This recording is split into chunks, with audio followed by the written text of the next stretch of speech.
Hello, everyone. Welcome to the 36th California Small Farm Conference. I'm Guido Lois. I'm a Communications and Events Manager with CAF, and I'm so happy to be here with Alicia. I hope I'm saying that fine. We were talking about her name before, and Veronica for this amazing workshop that they prepared for us. But before I let them speak, I wanted to go over some logistics. First of all, this workshop is being recorded, just so you know. And if you have any questions, I would like you to fill them in the using the Q&A feature that you can find in the bottom of your screen. If you have any comments, you can put them on the chat. But ideally, if you have any questions, it's better for all of us if you put them in the Q&A because we don't need to go back and look at them. I don't want to make a whole thing about this. Just trust me. Anyways, yeah, I think that's all the logistics. I wanted to thank our sponsors for making this possible. And with that, Veronica, Alicia, you can take it over. Thank you so much for being here. Thanks, Guido, and thanks, Vera, for being here and doing this with me. So I'm going to get started and share my slides, and just bear with me because oh, does that look good? Okay, awesome.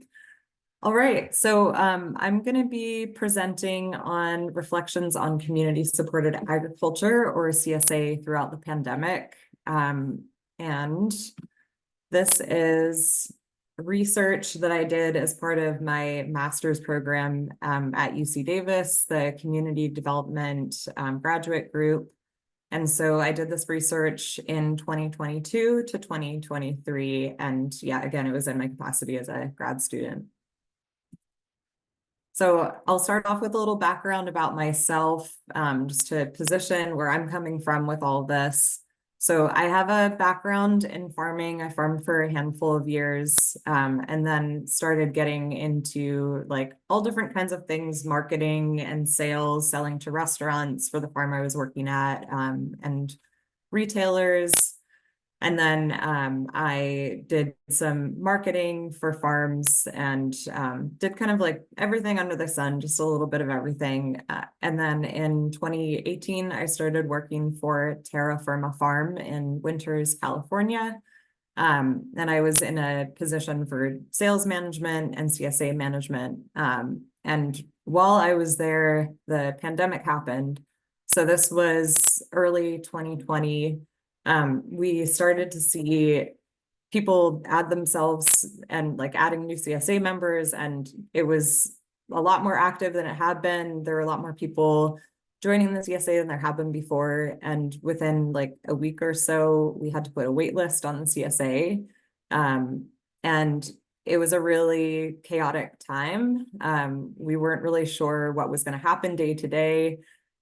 We didn't want to make any big changes with like the crop plan in the field because we like maybe it was going to last 2 weeks, or like we didn't think it was going to last as long as it did, or it kind of continues.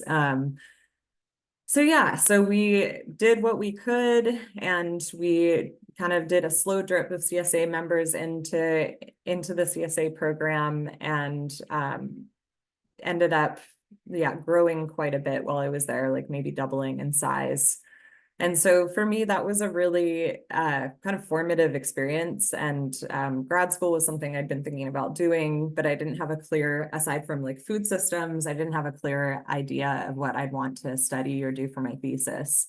So I decided after that experience, like, let me dig in a little bit more and do some research on what this experience was like for other CSA farmers in California and see if it was similar or different and how they kind of managed to adapt. So just a quick overview of the presentation. I'm going to do a quick introduction about CSA and kind of like what happened leading up to the pandemic. I'll talk about like how I did my research, my methods, talk about findings, which is kind of the exciting part of it, and then next steps. And then Veronica from Brisa Ranch is going to do a presentation about their experience during the pandemic and how it informed their like decision making up to date. And then at the end, we're going to do a Q&A. But if there's any like pressing questions throughout, like I think Guido said, just drop them in the Q&A, and we're happy to, hopefully we have a good discussion and conversation at the end. Okay, so I'll start with the introduction. It's just sharing the CSA definition. I don't know if everyone is familiar with community supported agriculture. It's a direct-to-consumer marketing model in which community members typically pay farmers in advance for a regular share of the harvest, thereby sharing in the risks and benefits of crop production. So this is kind of like the traditional model, I would say, or definition, but it's evolved over time. And I think that there's been a sort of shift from farmer-focused to customer-focused CSA over the years. And this means there's more choice and convenience for customers, and less emphasis on like centering the farmer and making sure that they're also, it's a reciprocal relationship. And so some of these things that have changed, there's some different like multi-farm CSA models. There's pay as you go, and that would allow folks to kind of subscribe and come in and out as they want. So you, instead of paying a big chunk of money upfront in the beginning of the season, you can just pay week to week. And if you want to take a vacation or stop subscribing, you could do that at any time. Another one would be aggregating from multiple farms. So some farms will grow most of the crops themselves, but then also bring in crops from other farms to supplement their CSA and to add more variety. Customization is another sort of like big trend that's come out of the CSA, and that would be allowing CSA members or customers to choose what they want to put in their boxes rather than the farmer picking and setting the box contents ahead of time. So a little background, in California, there's been this like trend over the past like decade or so of the commercialization of the term locally grown. And that's kind of like changed the CSA landscape. There's also more like corporate aggregators and non-farm-based CSA-like models that have created a different landscape and maybe created more competition for CSA farmers. And some of these can be like these companies, like some of them, the values can be at odds with the social and environmental values that are central to the CSA model. So we kind of see like CSA farms, like number of members maybe dropping off up to the pandemic, or like fewer CSA farms in operation. But with the pandemic, there was a surge of interest within CSA programs, and more people signing up for CSAs and more farms starting CSA programs. So my research questions are, how have California farmers used and adapted the CSA model amidst changing market conditions throughout the pandemic? And how are California CSA farms faring as the pandemic wanes? And here's how I did my research, basically, my methods. So to choose what CSA farms could be included, I've decided to focus on CSA programs that offer produce. And there are like meat CSAs and grain CSAs, but I felt that these models are really like different and different operationally. So I just wanted to focus on produce mostly. And then I chose participants that were either a CSA farm owner, manager, or another employee that are knowledgeable about the CSA program on like the administrative side. And then I selected a region of like 20 different counties in Northern California to include in the research. And so I did some searching online. I wanted to include the Sacramento Valley, Sierra Foothills, and Greater Bay Area. And so the counties in blue are the counties that I included for the research. And I could have included more around the state. I think I had read that maybe there's a lot of difference between like Southern California CSAs and Northern California, but in hindsight, it would have been interesting to like include more of the state. Okay, so I had to identify CSA farms around the state. There's some that I was like familiar with from my work before, or like neighboring farms. But I had to create like a big list of CSA farms to reach out to for the research.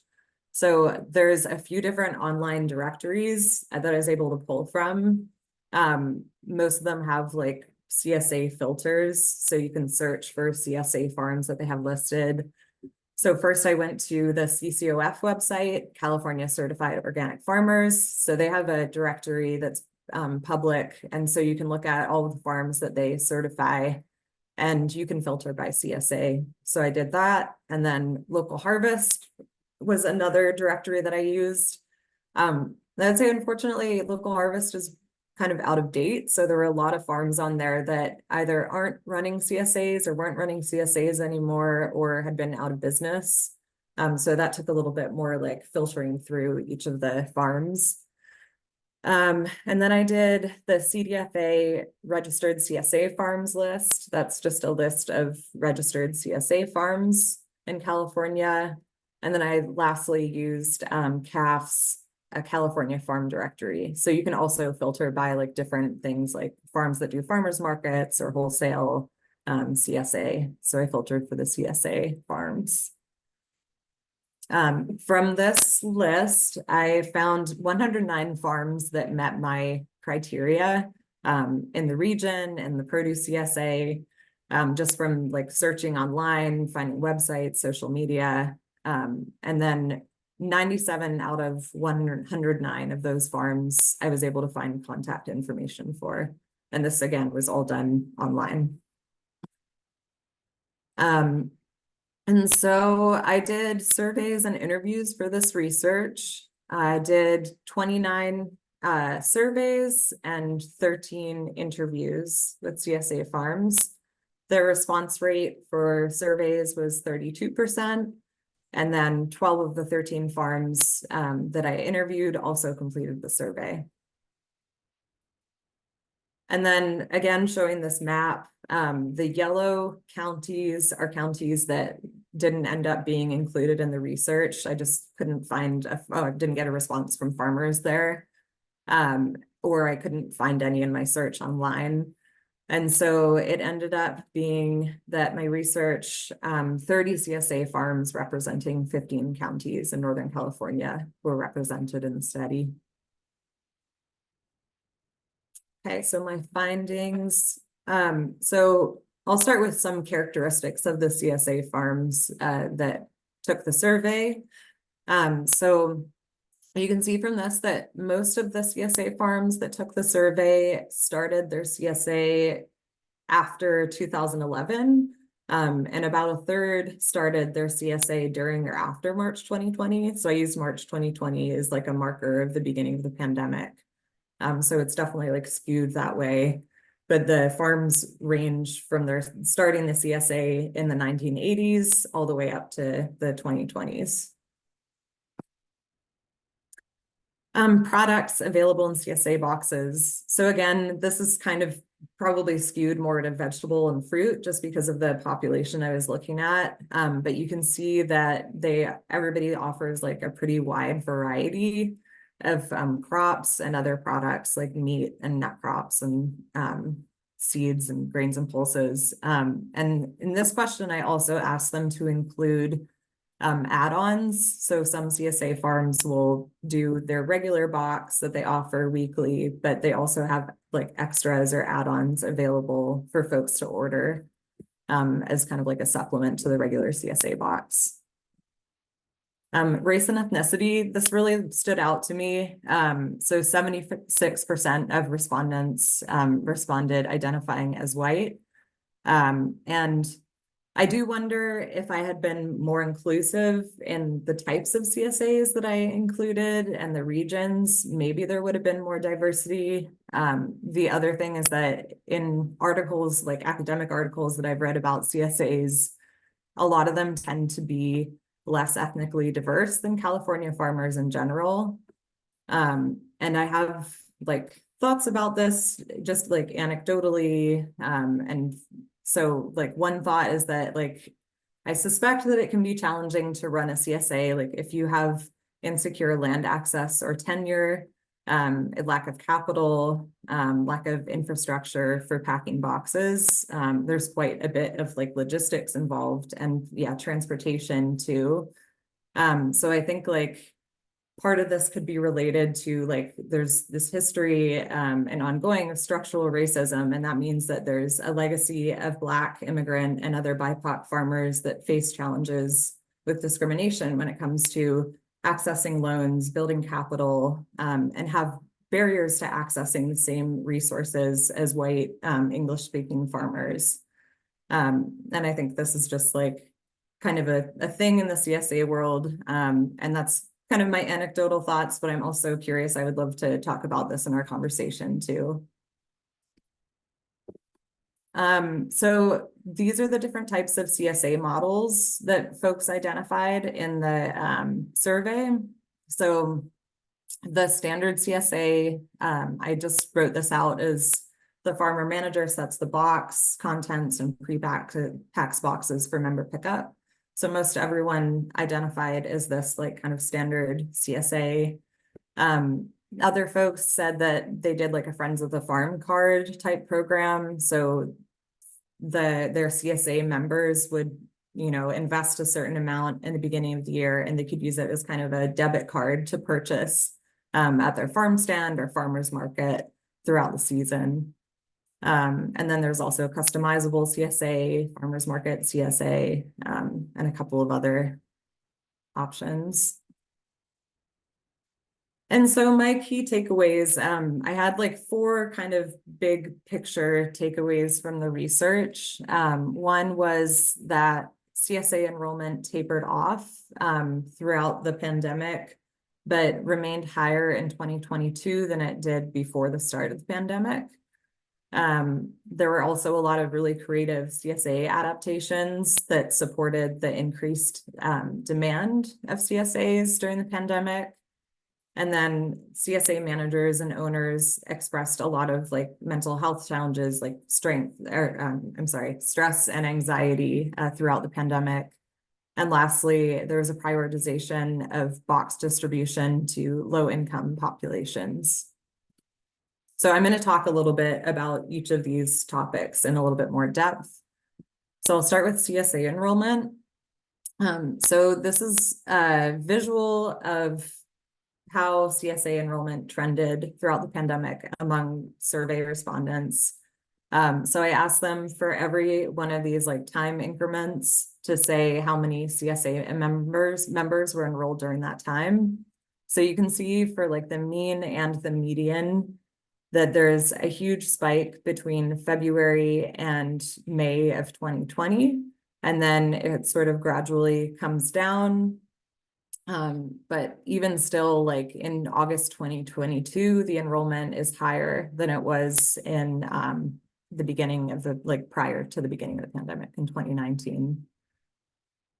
And then one thing that I want to note about this graph is that to avoid like skewing the data, I only used responses from farmers that were able to respond for each time increment. And there were some farms that have seasonal CSAs, and so they don't have CSAs every month of the year. So they might not have data for February 2020 or February 2021. And then there's other farms that their CSA didn't start until after the pandemic started, so they weren't able to respond for like 2019, February 2020. But this includes everyone, and this is the sum of everyone's member enrollment for each of the time increments, and it basically shows the same pattern, this big increase in May 2020, and then like sort of a slow tapering off into August 2022. And then using that data again, I looked at the difference in enrollment between 2019 and August 2022. And so that showed that 66% of respondents had higher enrollment in August 2022 than they did in 2019. But I think the big question for me is, and I would also love to hear, we'll hear from Veronica and from maybe from CSA members if you're out there in the audience, like what, how things are going for you now. I'm really curious about that because my data ends in 2022. And I suspect, and I've heard anecdotally, that CSA enrollment has tended to continue to go down. So yeah, that's the takeaway that I just said. And then this is also reinforcing all this data that I just showed, but I asked farmers in the CSA whether they had a wait list or sold out of CSA shares in the years from 2019 to 2022. So if you look at the red line, which is yes, you can see it starts at four. So 4 farms said that they had a wait list in 2019, and then in 2020 that jumps to about 20 farms with a wait list, and then 2021 it goes down to about 10, and then even lower the next year. So the next takeaway is creative CSA adaptations. And so I did ask the farmers some of the challenges they experienced with this influx of CSA members all at once. The top one was actually the top 3. So one of them was educating new CSA members about what to expect. So for a new CSA member, it's often a big change to just get a box of vegetables every week and not really be able to pick and choose what you get. And so understanding how to store that food, how to prepare it, when to pick up your box and things like that. Those are all kind of challenges, bringing on a bunch of new CSA members that aren't familiar with how it works. And then crop planning and predicting availability for other market channels, which kind of go hand in hand. But I think, like I said before, with my experience at Terra Firma, there were a lot of question marks, I think, for everyone as to what was going to happen with the market, and how long CSA members were going to stick around too once things started reopening. So those were other challenges. So yeah, I've integrated my data from surveys and interviews to come up with this list of adaptations, basically, and strategies for kind of, like, you hear the word pivot a lot, but pivot and absorb like more CSA members. And so one of them was CSA farms said that they started supplementing with more add-ons. And so I talked about add-ons before. One CSA farmer, for example, did farmers markets, and she saw that some of the other vendors were kind of like struggling. They had lost some of their regular sales channels, probably restaurants, and maybe there was less traffic at farmers markets at that time. And so she had a CSA and she started buying from them. So it was maybe like grains or different like value added products. And basically her CSA customers would buy anything because they didn't want to go to the grocery store. So having these like additional things like grains or flour and stuff was a really big benefit to them. Another strategy was an online farm stand. So if there are extra crops to harvest beyond what went in the CSA box or to other market channels, farmers would just list those in the online farm stand and customers could order what they want for pickup.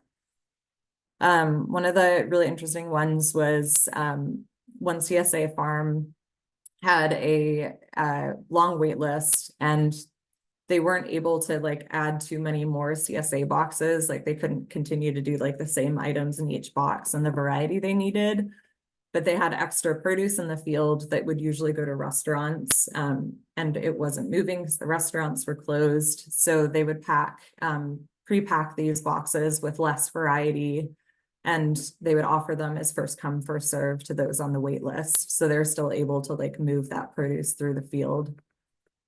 And then farmers market CSA is what I called it, but a farm that was doing farmers market would pre-pack bags for grab and go. So a mix of produce, since at that time there was like no contact policies, and it was less, folks didn't have to like rifle through everything in the farm stand to find what they want.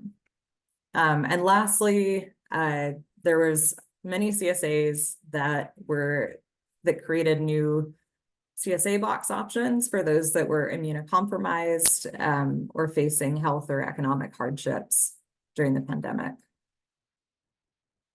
So the mental health challenges of CSA managers and owners. This was another really kind of big takeaway from this research. I didn't have any questions about it when I started the research, but one of the farmers that took my survey was like the first person who took my survey, said like there's no questions here about like the emotional toll that this had on us. And so I thought that was a really important thing to include. And so when I did interviews, I asked farmers about how they were doing during the pandemic and like with their mental health and how that's continued now.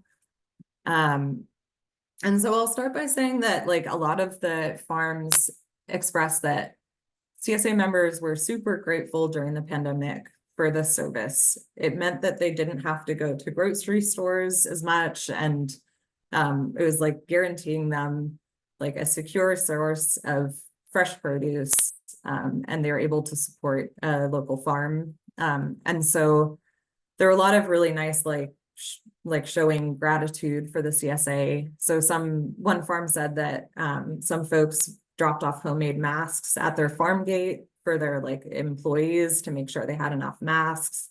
Another did some fundraising for farmer needs. And then there was just a lot of like gratitude expressed through emails and calls, like thank you for everything that you're doing and feeding our community. With that, so a lot of the CSA farmers I talked to expressed being really proud of being able to feed their community during a crisis, but at the same time experiencing burnout due to the stress of fulfilling that commitment. So there are a lot of farmers talk about the burnout they experienced personally and or observed in the small farming community around them. And there was an emphasis that it wasn't only the pandemic, but the surrounding events that put stress on farmers.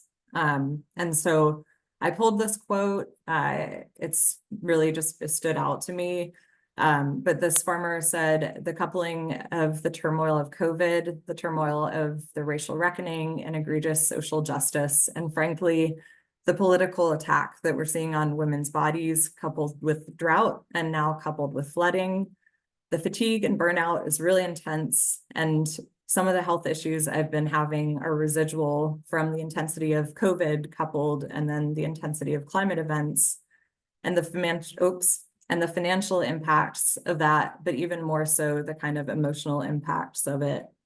So really like emphasizing, yes, the pandemic was challenging and like I really had to hustle to make things work, but also there were a lot of other events during that time that impacted like my level of stress and anxiety during that time. And so, yeah, it's like an interesting topic that like warrants being discussed. And I think there's this pressure that CSA or put on CSA farmers, and also they can put on themselves, where their mental health and well-being can be compromised. And it's this kind of cycle of like self-exploitation. And there's some academic articles that have been written about this too. But I think it's a really interesting point to bring up and important to continue to have that conversation. Lastly, my big takeaway is about the box distribution to low-income populations. So many farms reported having the ability to engage in emergency food distribution in a way that aligned with their values. There were many mentions of farms creating low-income or free box programs during the pandemic. There's also existence of some programs. Some were privately funded, some were publicly funded, like the USDA Farmers to Families box program. A lot of the CSAs farms participated in that. And that's kind of now transitioned into the local food purchasing agreement. And that's, our CAF has a role in coordinating that, and it's also known as Growing Together. And so they're basically setting up contracts with food hubs or farm-based aggregators to distribute either wholesale, bulk, or pre-packed like CSA type boxes to food banks or food pantries for hungry relief. Okay, so I'm going to wrap up, pass it along. And so my next steps with the research, I didn't want to do all this research and ask farmers for their time and then just put it out into the academic ether. So I'm hoping to create a short, readable report of findings for CSA farmers and TA providers, and maybe like a 1 to 2 pager summary of the research. Might publish an academic article, but I'm really interested. I work for the University of California Sustainable Agriculture Research and Education Program, or UC SAREP now. And one of my roles in that position is coordinating the California Food Hub Network. And so I'm really interested in this like intersection between CSAs and food hubs or informal aggregators. And so I'm hoping that's something I can continue to explore in my work there. Thank you. And I'm going to pass it off to Veronica to talk about Freezer Ranch and how they experienced all of this.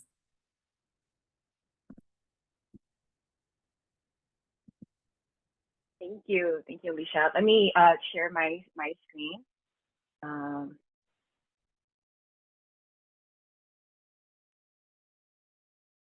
All right, I hope, can you see that, Alicia? Great.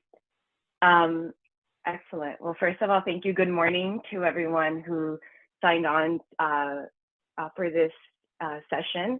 And thank you, Alicia, also for the invitation to share the space of reflection. Right, it feels like we're at 2024. It's right, technically pandemic over, but still feeling those repercussions of and having the effects of the pandemic and the changes that they had in our operations. Before I get started, are there any questions that we need to address? I don't know, I can't see the chat right now, or should I go ahead?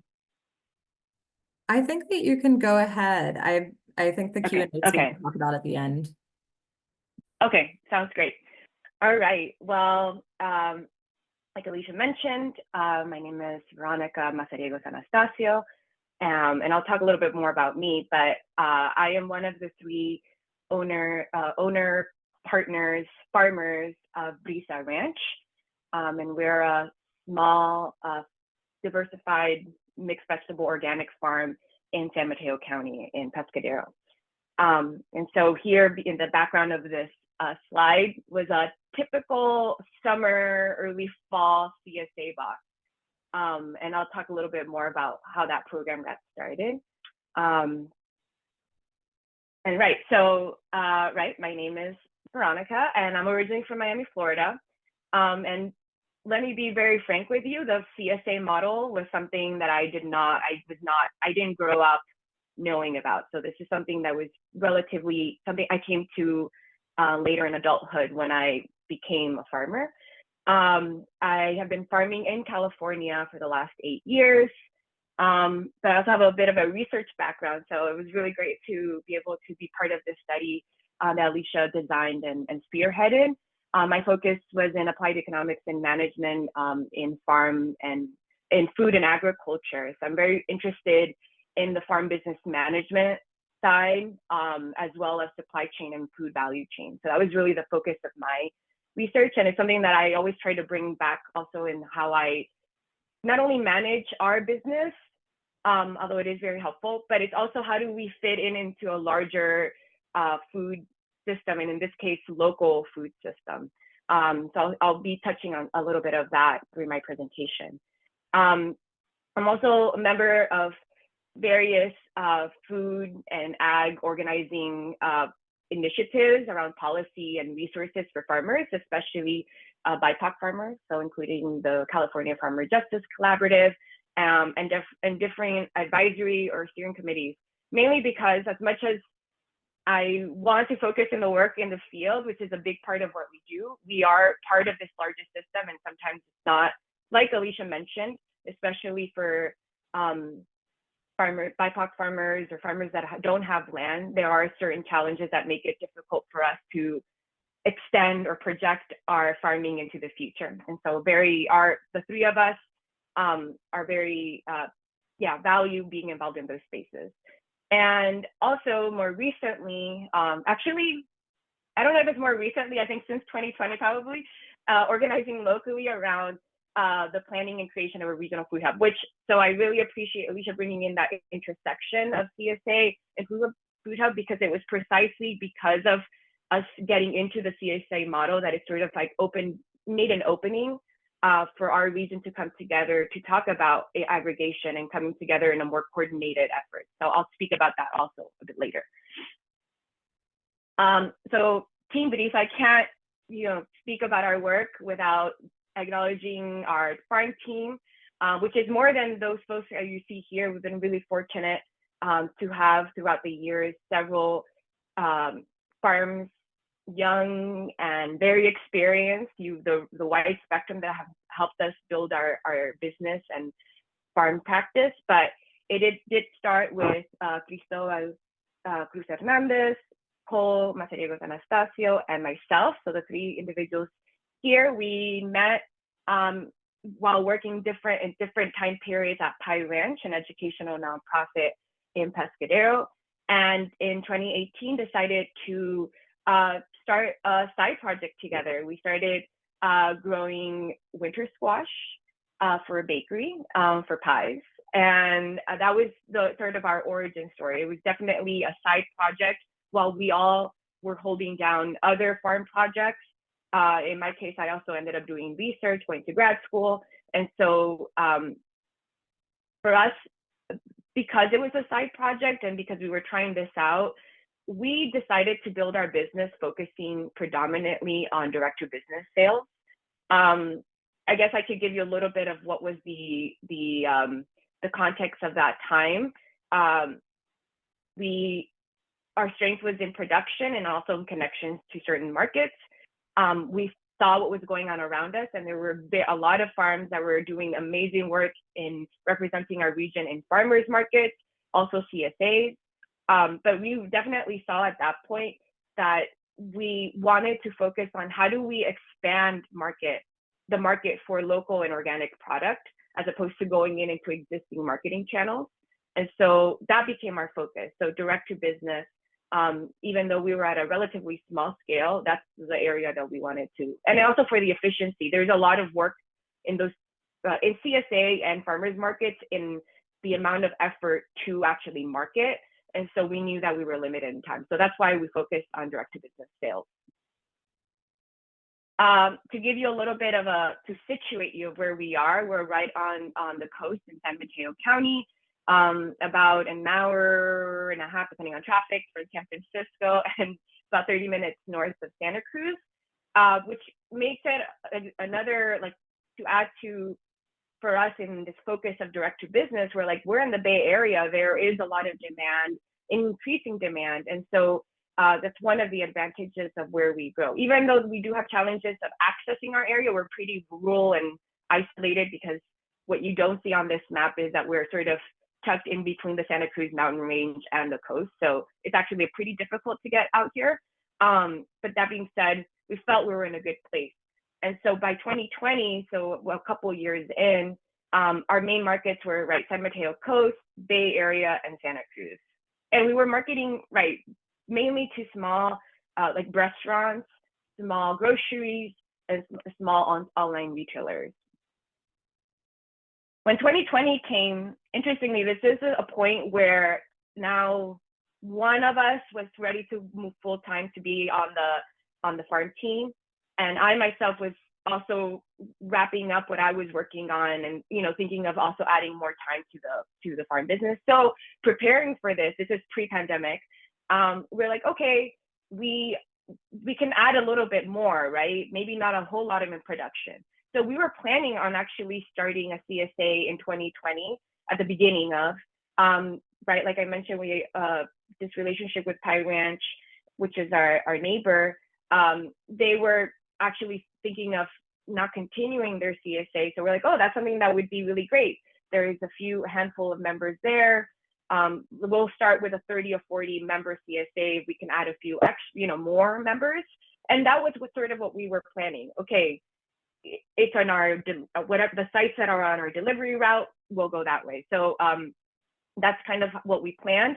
And then, right, when the onset of the pandemic, sort of, we have to quickly, and that was our crop plan was all based on that.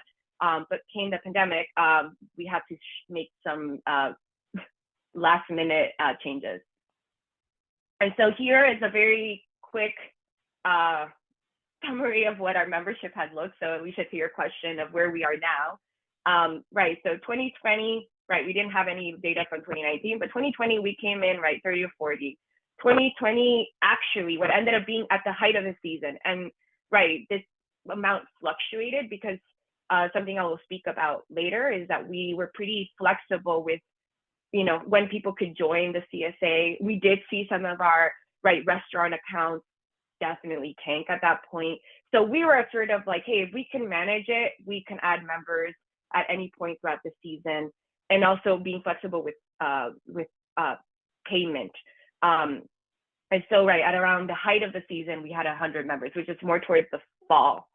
And then 2021, we saw an increase again, that we're going around 130 members, which again, for us, which we were planning on starting with 30 members, this is like way more than but at least in 2021, we already had planned for it. That was something that we were, that we had taken into consideration in crop planning. 2022, we started seeing that decrease, which again, we expected. And 2023, similarly, we're seeing that trend continue. Now, to speak about the challenges of having a CSA period, but especially during the pandemic, product diversity, like I mentioned, we are mainly a direct to business. So we have larger quantities of still 40 to 50 different varieties of crops, but not all of them are they're mainly focused on our wholesale accounts. So having the week to week diversity that a CSA, I think customer, especially those that have experience with it, I think was a bit of a challenge for us. Communication with members, especially members that are not used to the CSA model, like Alicia mentioned, was also very difficult, but so we have to adapt different ways of communicating. And then the logistics, building in a whole other way of packing out, of harvesting and packing out, almost required like additional staff just for that. Invoicing, so for us, we had a whole invoicing system for wholesale. Now, how do you translate that to individuals? And finding hosts and communicating with our hosts, which are a mixture of CSA members themselves or local businesses. And so that became a pretty big challenge. And then I will add that in our community, especially, well, I'll speak a bit about it later in the presentation, but in wanting to service some of our local community, especially the Spanish-speaking community, it was also difficult to explain for those that were not exposed before what a CSA was. Like, I think the concept is something that we also had to learn how to explain to some of the communities that I think we wanted to work with.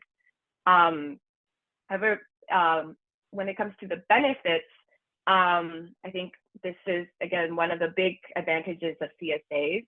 There's cash flow in the spring. So about 30 to 50% of our members, depending on the year, were able to pay for the entire season up front.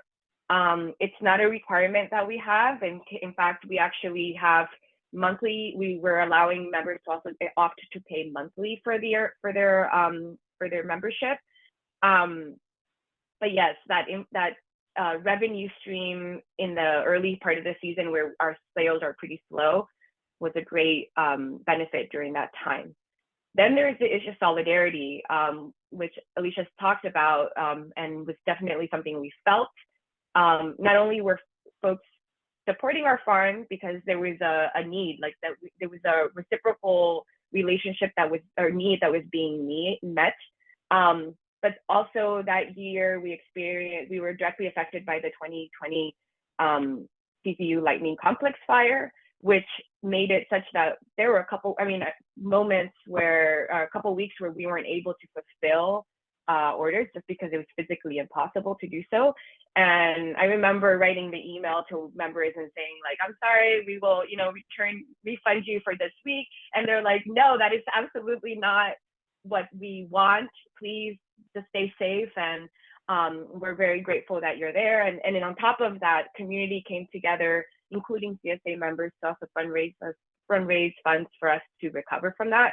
And so I feel like even though we had a lot of support from our buyers, our buyers, say grocery stores or online retailers, and they also showed up during this time, it was really great to have that direct contact with buyers, with families. And so that's something that I think we didn't expect that would be a benefit or an add to our operation. It also opened doors to collaborating with other farmer ranchers, and this is in the form of those add-ons that Alicia mentioned. So we were able to partner with our local rancher and provide some of their sort of ads, at least in the delivery, right? Maybe not to the actual box, but make it possible to order meat and be delivered at the same time.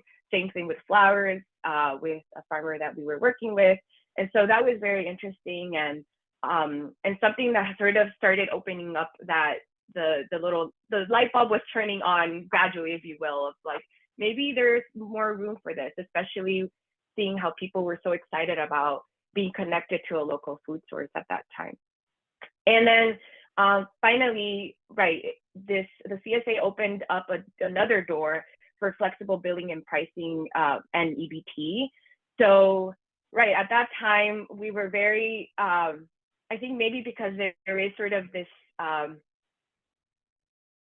do I say this? Right, the CSA model, I feel, had already been established, and there was a certain type of customer that was attracted to that. It tends to be people that may have already been familiar with the model. And so when we started this, and seeing the need and the fact that a lot of people were struggling to find some basic needs, especially when there were those really significant supply chain disruptions. We were very adamant that we wanted to find ways to make our food available to folks that otherwise probably wouldn't even have thought to go to your local farm and ask for, and buy products. And so we partnered, again, with different local initiatives. So shout out to Erin Torme, who is one of the farmer champions, farmer market manager out here and leader, honestly, on the coast, who had applied for the market match program, and that's been going on for many years. And so we were able to tap into that to be able to accept EBT for CSA members. Very complicated having to navigate that, and it's one of the biggest issues with that program. But that being said, we found a way, and again, Pyrant also helped out with that process.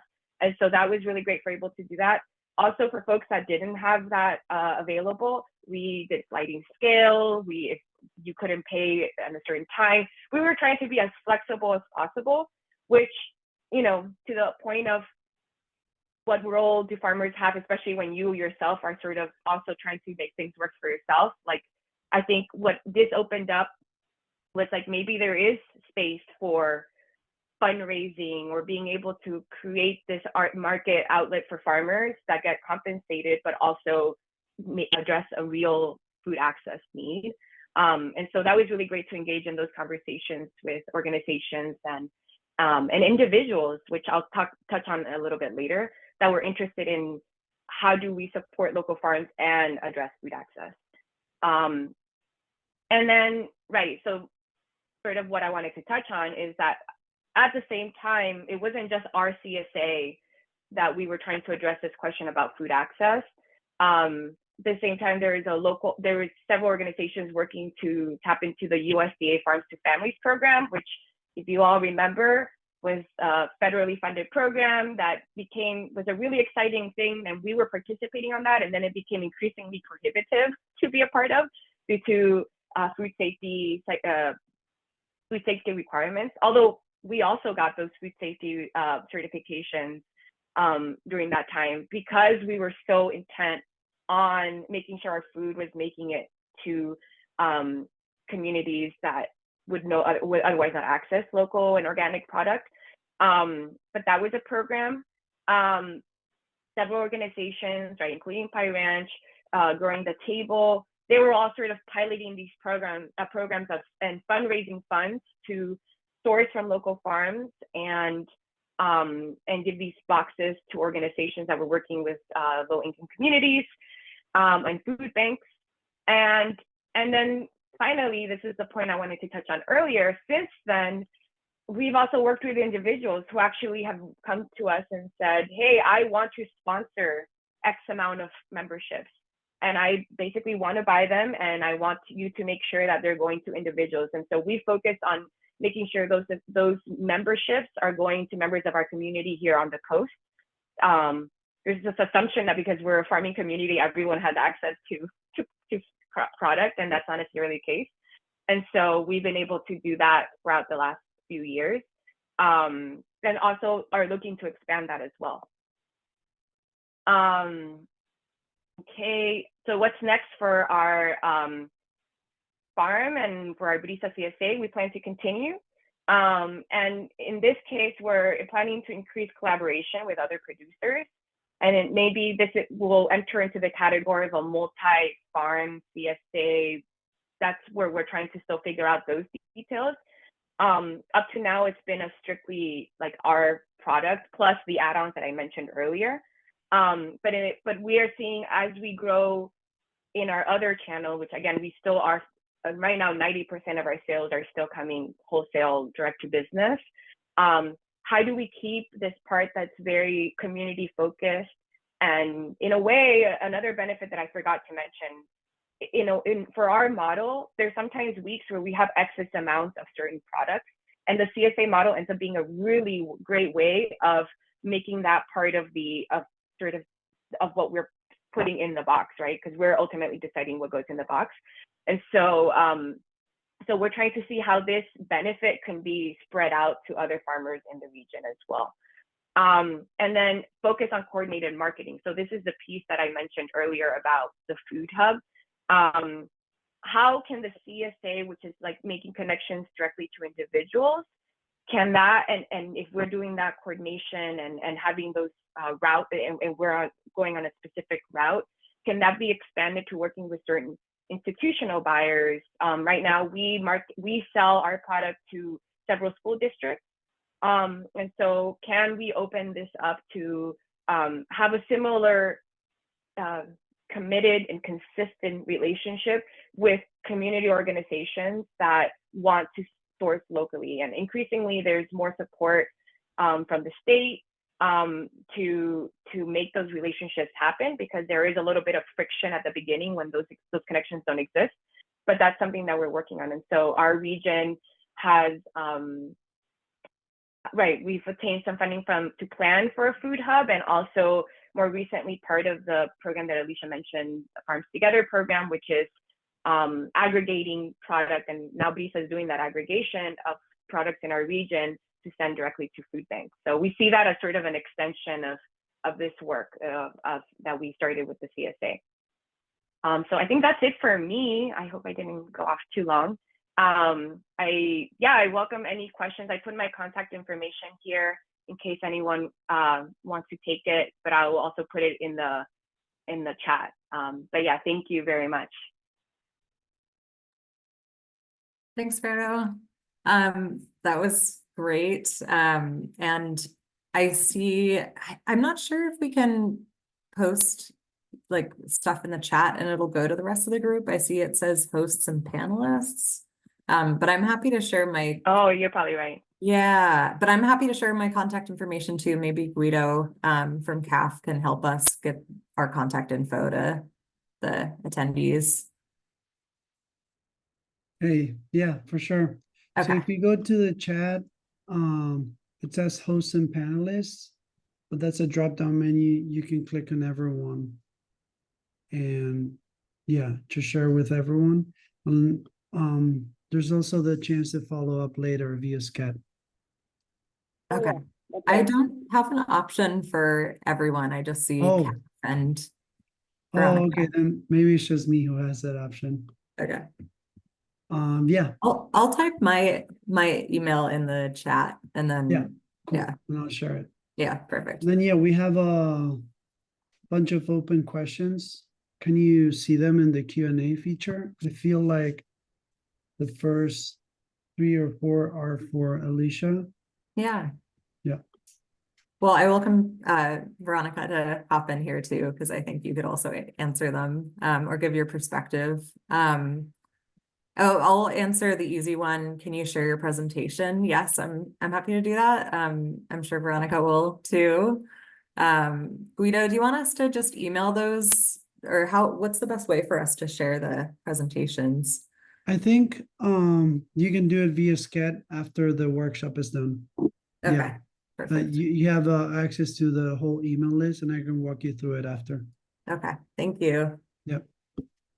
Okay, so the first question is, how is locally grown defined and who is defining that?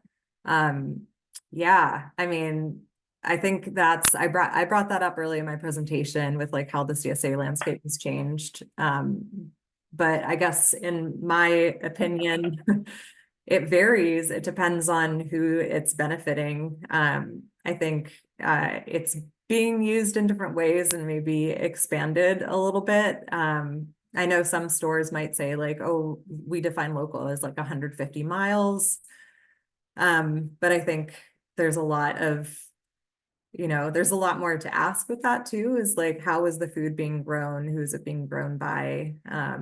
And who are the dollars going to? But Veronica, do you have thoughts about that question? Yeah, right. I think I've seen several definitions, and I think, wow, you're going to have to check this for me or whoever, if you're interested in learning more. For instance, in food safety certification, actually, Alicia, you might know this, but there is sort of an exemption if you are serving locally, right? And I think it's like 500 miles or something like that. It's something like very, right, so the range, right, from 150 to 500, it could be pretty large, I guess.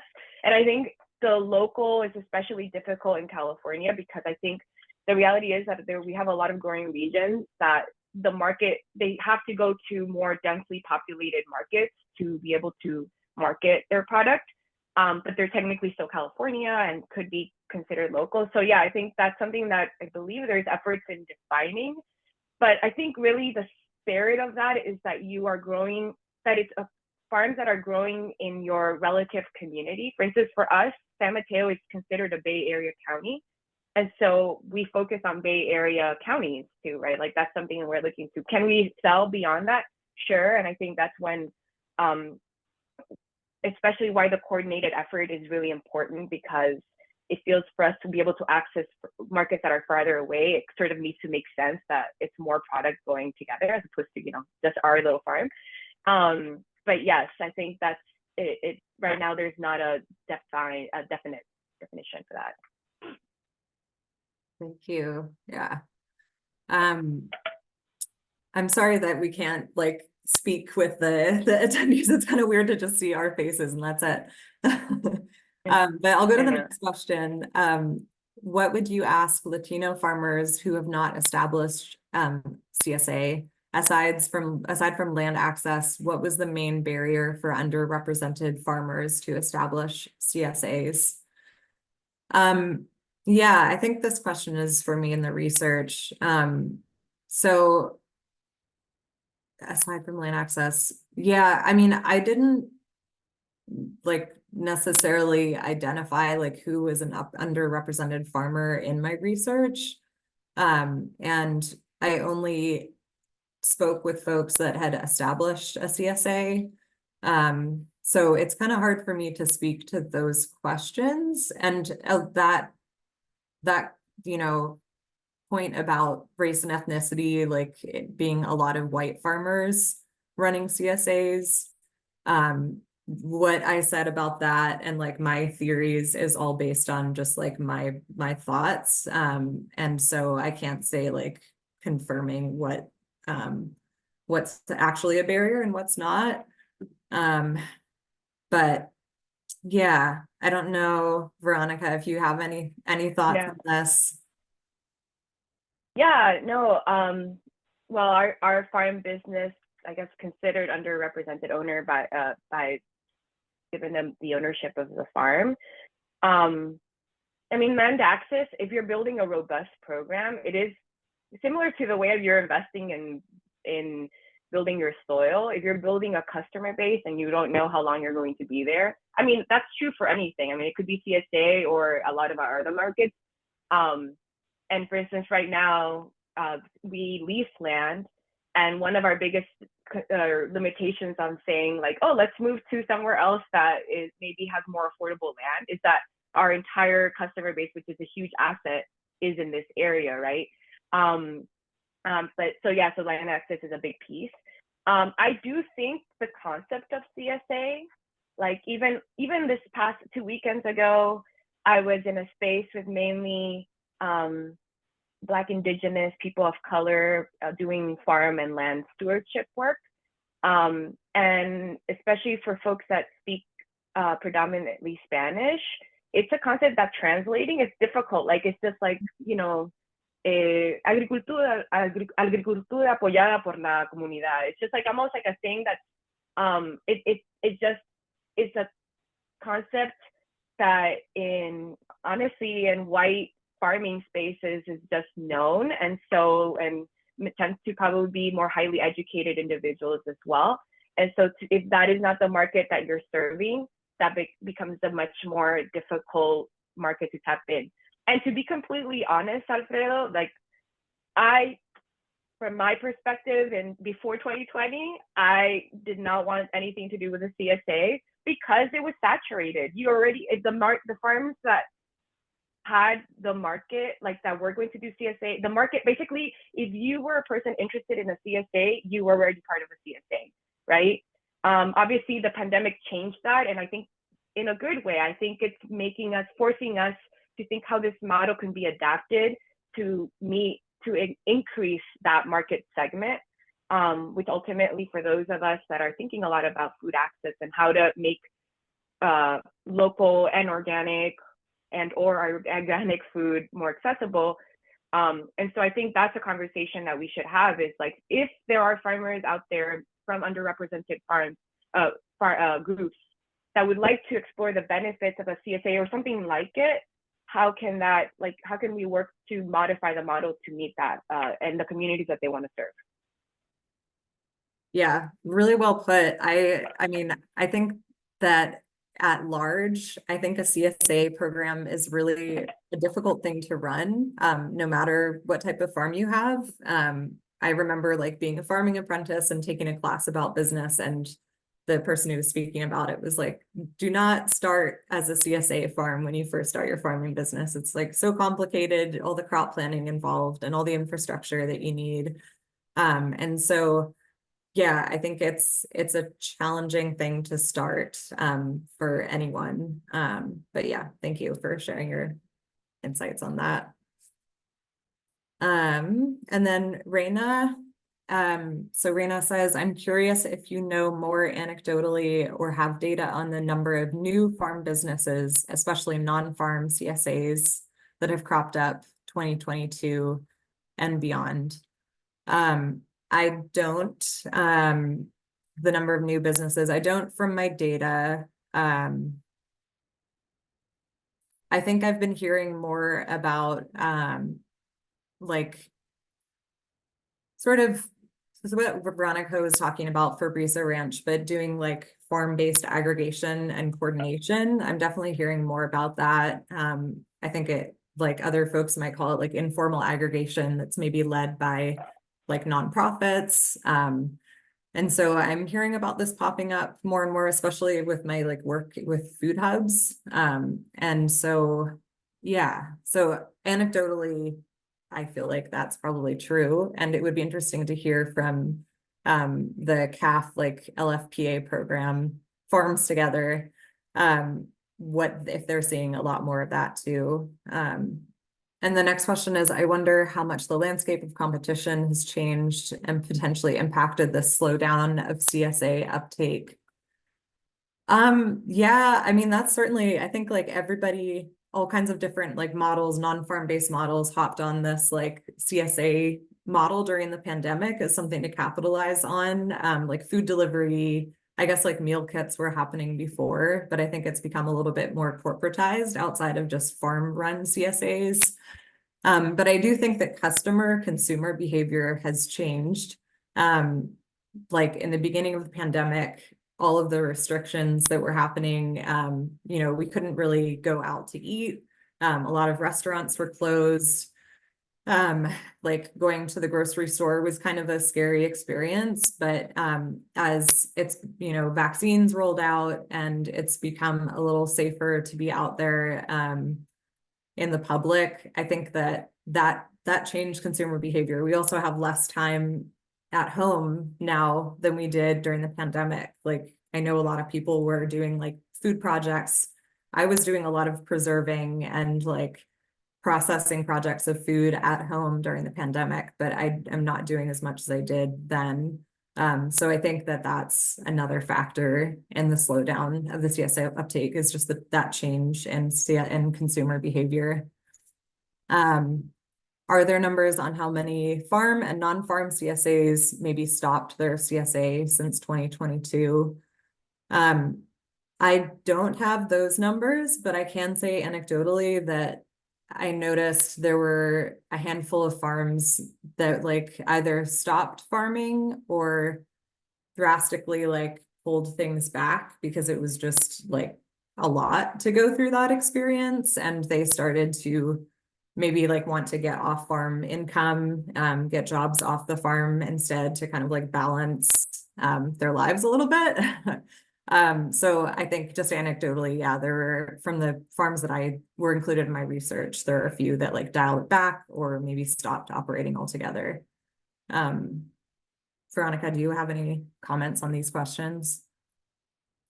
Sure. Yeah, no, I think, right. From my anecdotally, I feel like I do see just more decrease in farms, especially the ones that we're talking about with small mid-scale farms in that are serving CSAs, but it could also be small businesses or farmers markets. I guess it tends to be like the marketing channels that are covered by folks that are doing this type of that tried the CSA.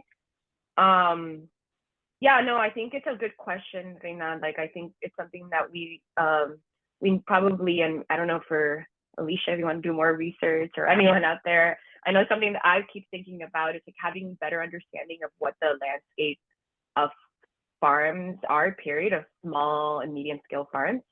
And it seems like the CDFA is trying to do better to at least understand that segment of the agriculture sector a little bit better. But yeah, I think that would be a good idea to understand that a little bit more. But yeah, that's all I have to say about that. I think those are all of the questions. Oh, there is more activity in the chat. Yeah. Oh yeah, okay. I'll maybe just read through the comments and see if anything comes up. So Noah said, did not get to hear about what food hub you mentioned, but Sport Food Hub is a great partner to work with in Davis. Yeah. Yeah, no, we work with Sport Food Hub. They're great. LFPA defines local as within 400 miles from the distribution point. So yeah, I think like Veronica said, yeah, there's not like a set definition. Yeah. Have any of the farms used a CSA type app? Do you all use anything for Brisa? Like an app or a? No, I mean, we, right. I think if you end up growing your CSA and it's a significant part of your business, there are a lot of platforms that exist to make it better. Right now, we have, as of 2 years ago, use our Squarespace, like our website, and develop the e-commerce side of that, but it's not ideal for CSA. And no, so we don't, but we're also very adept with Google Sheets and like managing that. So I think that's something that we have that skill set. But I know that a lot of farms that have like very robust CSA programs do use platforms. I don't know about apps, but definitely platforms to manage their CSA. Yeah, terra firma, we had, I think at the peak when I was there, we had maybe like 1,300 CSA members, and we used Farmigo. And I think terra firma, the CSA has been around for a really long time at that farm, and they were, I think, one of the first farms to adopt Farmigo. So they've been using it for a long time. There's a couple of other big ones. And yeah, like Veronica said, the Squarespace or like other platforms where you can like host your website also have the option to do a kind of e-commerce. But I think, yeah, Farmigo makes sense for like larger scale CSA, but I think it can be a little cost prohibitive if you're running a smaller operation, and you probably don't need all of the frills in the same way. Yeah, I guess I would add something to that point, actually. Our decision to not increase our CSA more is because we feel like we hit a number, and even now, like we're in the high, what's like 70, 80 range. We could maybe make it up to 100, but after that, like the amount of additional labor and like background work, it would mean that we would need like either a platform or just to hire maybe a CSA manager after like maybe when you're getting 150 members. So it just seems like you need to weigh the trade-offs. And for us, because this is a supplement to our focus and sort of like how do we fit this into our main direct to business and institution, that's why we've made that decision. But I could see if you really want to put your energy into the CSA, I totally think that Farmigo, there's a local food marketplace, or I think that's another platform. There's several, yeah.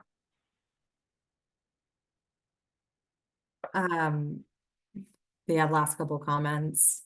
I believe in my county, the Maine Farmers Market Organization requires the food to be grown in our county.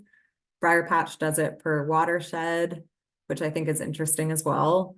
LFPA local definition is 400 miles or same state. So California would be closer to 800 miles. So right. A lot of interesting discussion to be had about like, what does local actually mean?